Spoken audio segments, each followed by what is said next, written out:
everyone, I'm Tiara, management student from University of Technocrat Indonesia. So, this is a first video about accountant theory material, and we will learn about the basic material and introduction about that material. So, let's learn with me. Yang pertama, kita belajar tentang pengertian teori akuntansi. Nah, teori akuntansi ini sendiri merupakan seperangkat konsep, prinsip, asumsi, dan kerangka pemikiran yang digunakan untuk menjelaskan mengapa praktik akuntansi itu dilakukan dengan cara tertentu, serta gimana sih praktik tersebut seharusnya dikembangkan. Nah, teori ini jadi dasar di mana penyusunan standar akuntansi, pelaporan keuangan, dan interpretasi informasi keuangan.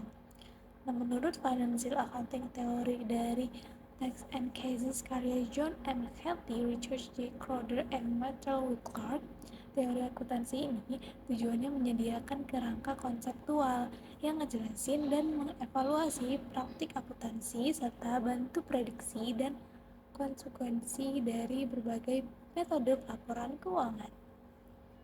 Sementara itu, dari Postmodern Accounting Theory, an Institutional Approach oleh Gatton Britton, itu dia menekankan bahwa teori akuntansi itu nggak cuma berkaitan dengan teknik pencatatan aja, tapi juga dipengaruhi oleh konteks sosial, politik, dan institusional.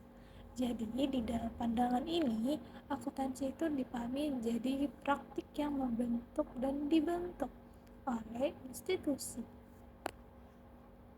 Sedangkan kenapa sih kita harus belajar teori akuntansi? Kenapa penting? Karena hal ini memberikan landasan ilmiah bagi praktik akuntansi dan jadi dasar penyusunan standar super International Accounting Standard Board dan Financial Accounting Standard Board. Jadi, membantu memahami alasan dibalik perubahan standar, menjelaskan dampak kebijakan akuntansi terhadap berbagai pihak, dan berguna untuk mendukung pengembangan praktik akuntansi yang lebih konsisten dan bisa dipertanggungjawabkan.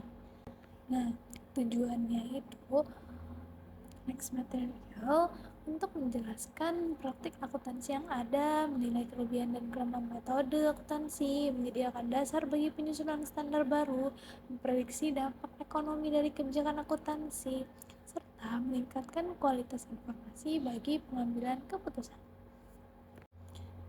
Materi selanjutnya yaitu pendekatan dalam teori akuntansi. Yang pertama itu ada pendekatan normatif. Ini menjelaskan gimana akuntansi seharusnya dilakukan, seperti konsep ideal, layaknya relevansi, keandalan, dan keadilan. Yang kedua itu pendekatan positif.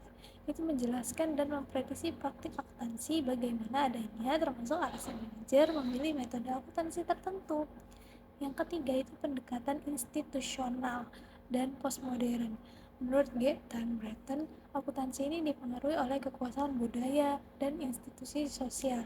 Jadi laporan keuangan kan bukan sekedar representasi objektif, tapi juga hasil konstruksi sosial.